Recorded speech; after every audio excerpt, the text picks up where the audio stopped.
My name is Daryl Carl. Thanks for being with us once again. Now, the Minister of Railway Development, Joe Gatti, has hinted government is likely to choose a local contractor for the construction of the Kumasi-Paga railway line. This, according to him, is to indicate government's commitment to strengthening local content in the construction industry. About 215 companies have so far expressed interest in the almost 600-kilometer project, out of which about 50 are local contractors. Mr. Gatti tells Joy Business government is doing everything possible to ensure maximum local participation in all other projects across the country. Government's decision to construct the almost 600-kilometer railway line is to enhance transportation of agricultural produce within the central line. According to the Minister of Railway Development, Joe Gatti, the $3.3 billion project will be delivered by a local contractor as a way of deepening domestic employment for the people. The project is going to be fully government funded. About 217 companies have so far expressed interest in the project, out of which about 50 are local contractors. Joe Gatti tells Joy Business government is doing everything possible to ensure maximum local participation in all other rail projects across the country. Through a process, a transparent process of choosing, I don't think that it will be proper to mention the companies. But what I can tell you for sure is that it is not only foreign companies that have expressed interest. Ghanaian companies have expressed interest. Some of them have expressed interest by themselves. Others are working with foreign counterparts.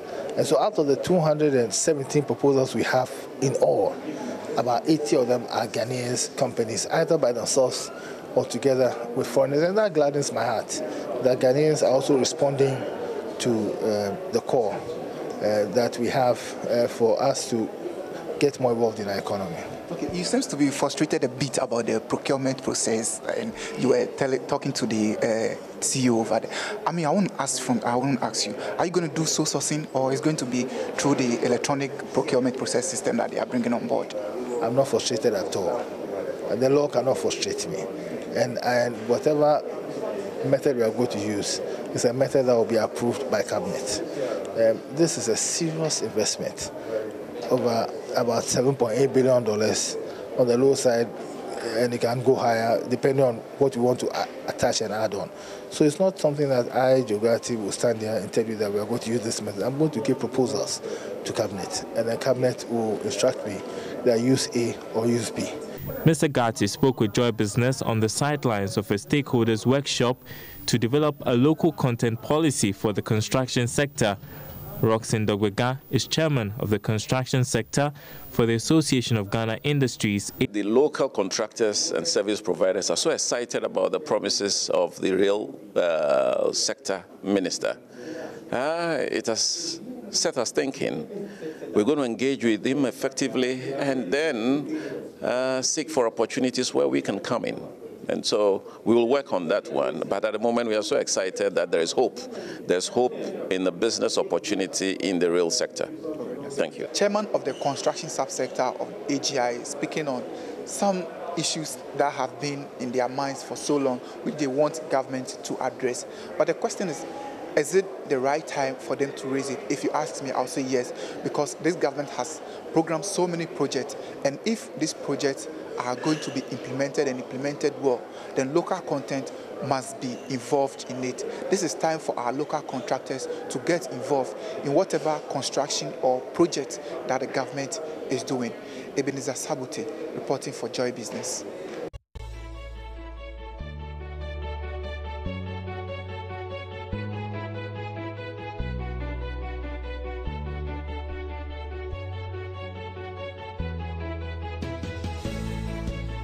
We are moving on now, and Parliament's Finance Committee is expected to push for some changes to the laws covering the 3% VAT flat rate scheme.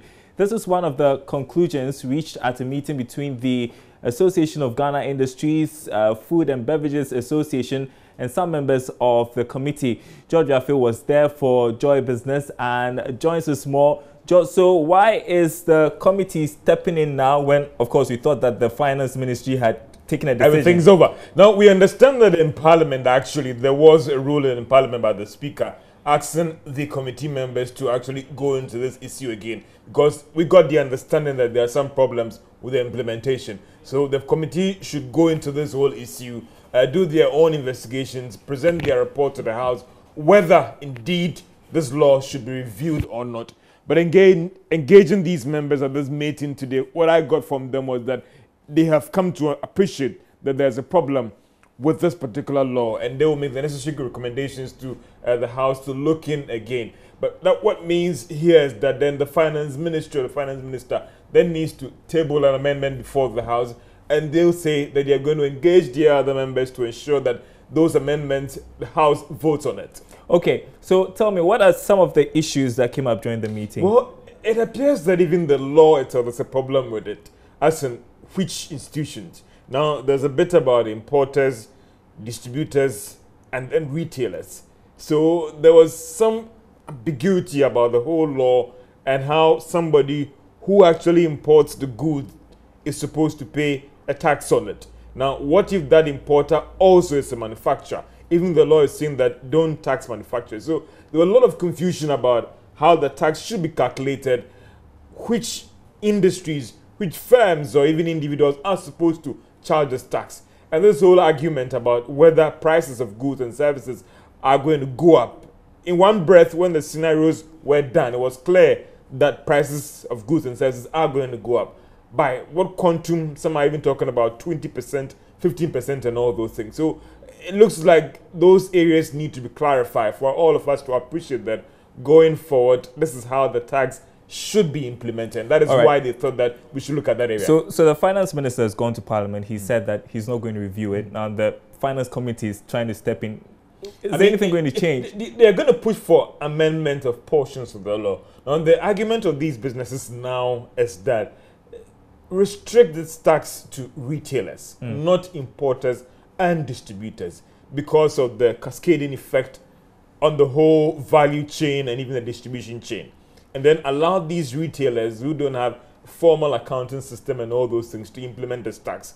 While for the large-scale importers and even distributors, you still ask them to charge the 17.5%. So that is the argument here. The minister himself, or we understand the ministry itself, has agreed that there are some issues with the tax and they are prepared to work on it. But let's still go ahead with the implementation whilst we work on some of these challenges that has come up. And one thing we can't lose sight of is the fact that people are trying to now grasp the tax flat scheme, what it really means for them. In your engagement with these stakeholders, do you get the sense that they also understand what is going on? Every day that I have to go through this tax, I find myself a little bit confused. But in the previous system, they have what they call the input and the output tax. Now, when you, if you are a factory or even if you're an individual or an importer, anytime you buy something, you're supposed to pay a tax on it. That was a 17.5%. Now, VAT is seen as a consumption tax.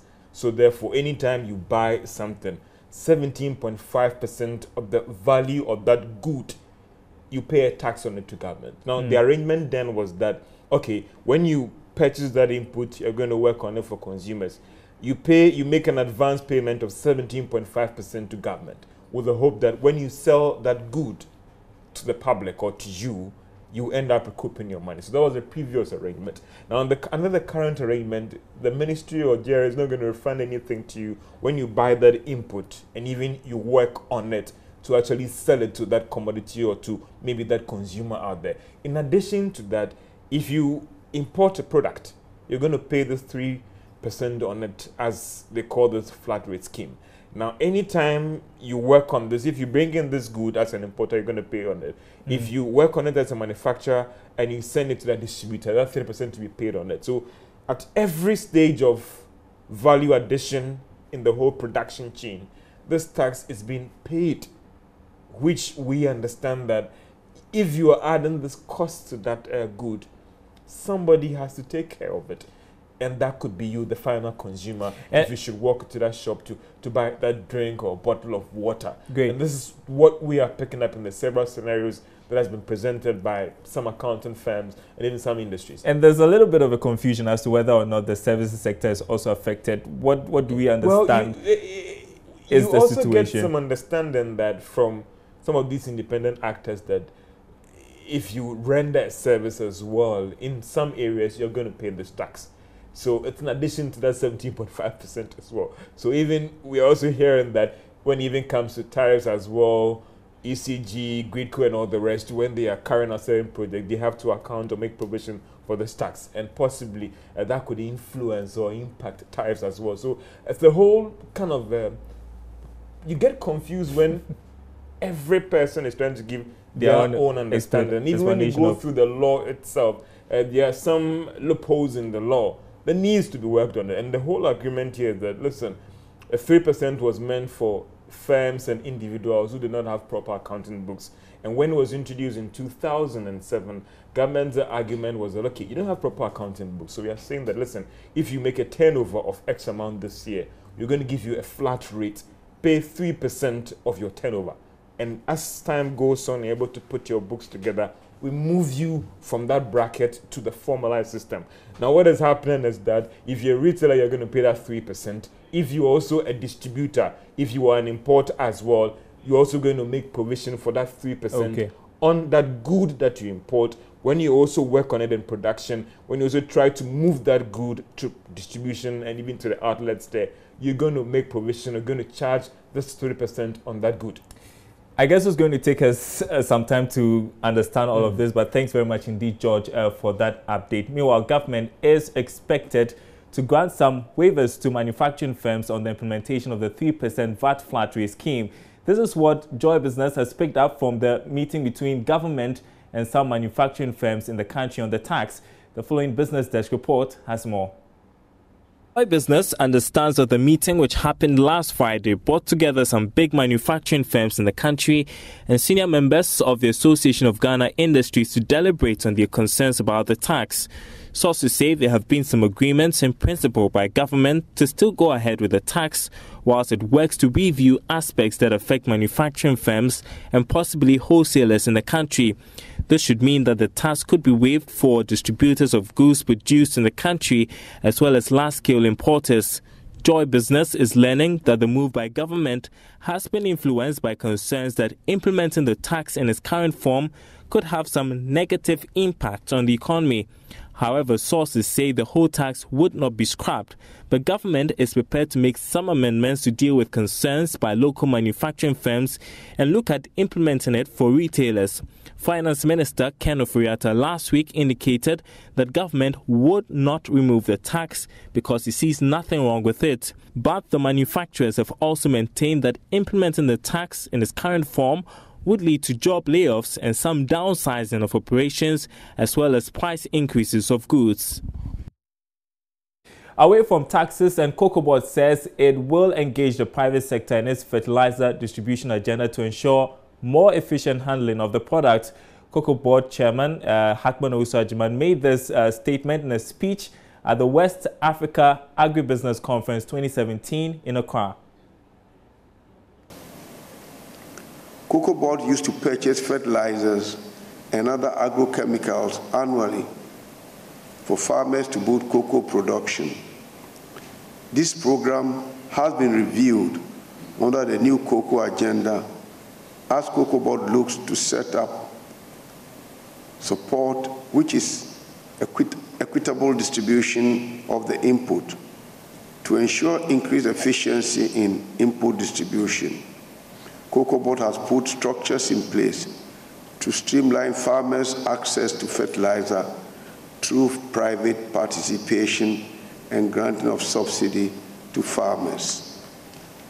To this end, government is supporting Cocoa Board to deepen private sector involvement in the supply and distribution of agrochemicals, including fertilizers used on cocoa.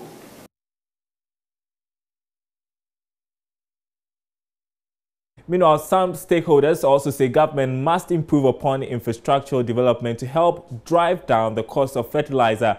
Isaac Kojo-Asare is the country manager for African Fertilizer and Agribusiness Partnership. When you come to Ghana, there are lots of things that we can do to let the prices come down. One is the port. What's the infrastructure there how many days does it take for the importer to clear, and then the road network is very poor. If you take fertilizer from Tema to Tamale, it can take you 3 days or more, and every bag you pay not less than 5 cedis per bag, so it adds up to the cost. So if you're able to get railway, as the minister said today, railway from Tema Port straight to Tamale, 1 day or just about 2 hours, we get the fertilizer in Tamale, then that we are doing business. But if we don't provide the right infrastructure, then the prices will continue to go up, because it also ties in the oil price, because the transporter has to buy fuel from Accra or Tema to Tamale or to wherever the fertilizer is going. So we need good infrastructure. We need good roads to get the fertilizer to the farmers. Now, rural banks are lamenting the increasing rate of loan default and loan deposits during the lean season in some cocoa-producing areas in the Ashanti region. The worrying trend, they say, is because of a lack of alternative livelihood initiatives to give farmers extra income besides cocoa. Nana Asensu-Mensah filed this report. Board chairman of Ahafo Community Bank, Reverend Kofi Sechi, said the situation is very pronounced between February and August. Here, our economic situation, or where we get our businesses running, is during the cocoa season. So people who collect the loans, especially during the lean season, are not able to repay the loans. But when it gets to the cocoa season, where money comes into the system, they have so many commitments. And before we will be aware, they might have spent their monies elsewhere. You see, so these are some of the challenges. People also complain, or some of the customers who come to take monies also complain that during the cocoa season they couldn't get much yield of their cocoa, so they find it very difficult to repay their loans. He observes the infamous DKM saga has also added to the low public confidence in rural banks. It had a great impact on the bank operations, with the DKM operations, which many people lost their monies. Besides that, after people tried and they couldn't get their monies back, they felt reluctant to deposit their monies with our bank, or I should think the small banks. Well, they thought that our operations were like the DKM, so they feared bringing their monies into our bank. So it had an adverse effect on the bank. People fear. They think we are like the DKM, which of course is not the case. Regional Deputy Minister Evans Opoku-Bubie said government is committed to reimbursing victims of the DKM fraud as a way of reviving credibility of banks. Government is committed to ensuring that depositors who were affected get their funds back. That is why the processes that were started to ensuring that the people get their money back. I'm talking about the appointment of the liquidator to try to liquidate the assets of the DKM company. You could remember that I started in the former administration. But when this government took over, government hasn't taken a decision to cancel that processes. Government is still committed to ensuring that the processes goes on smoothly, so that each and every depositor who might have lost his investment get his money back. Nana Asensu-Mensah reporting.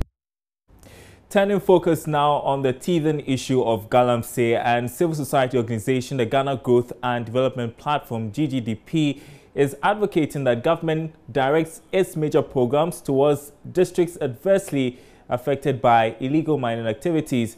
It says a one district, one factory, one village, one dam, and the $1 million annual investment in constituencies could all provide alternative livelihoods and help curb the menace. Here's more. Government is preparing to unleash military compulsion in the second phase of the fight against illegal mining. However, civil society organization, the Ghana Growth and Development Platform, wants measures taken to be done simultaneously with efforts to provide alternative sources of livelihood for areas where the practice is rife. It believes illegal mining activities could be kept if government's programs are targeted at those areas. In its latest paper, the GDDP also concluded that small-scale mining should remain Ghanaian-owned and operated. It called for firm and swift action to be taken to legalize, advise and assist illegal miners to formalize the operations and to control, supervise and monitor the activities in order to prevent environmental degradation. Over 200,000 people are estimated to be engaged in the small-scale and galamsey sectors in the country. And you're watching Business Live on the JoyNews channel. We're taking a short break. We'll be right back.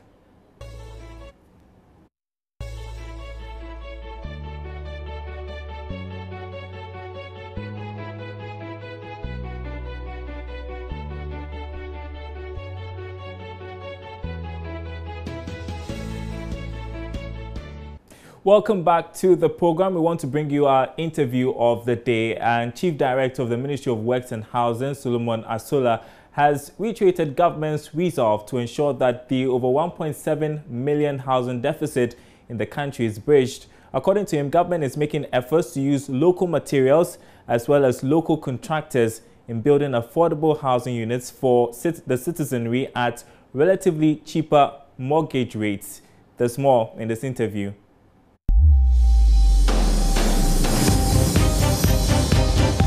Interview of the day. We need a law to regulate these kind of buildings. So we're really looking at all the laws, outmoded laws in the building industry. We're looking at all of them. We want to revise them.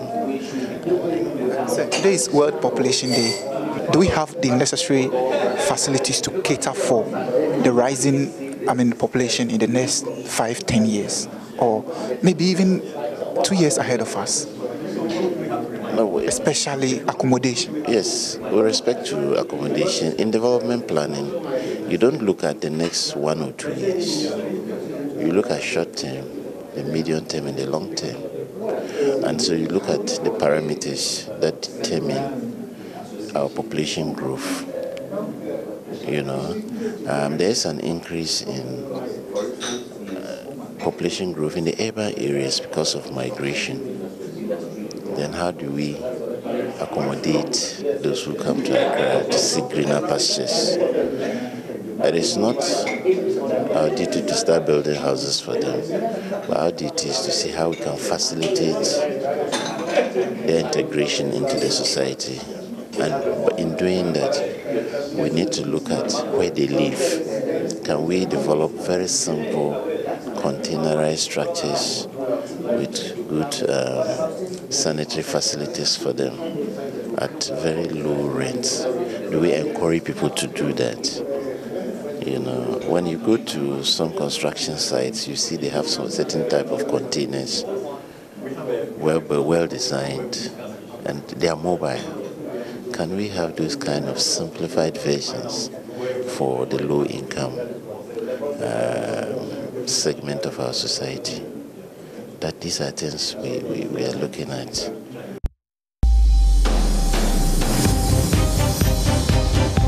Interview of the day. We have to go now. Thanks very much for your time. The show returns tomorrow. My name is Darryl Kwao.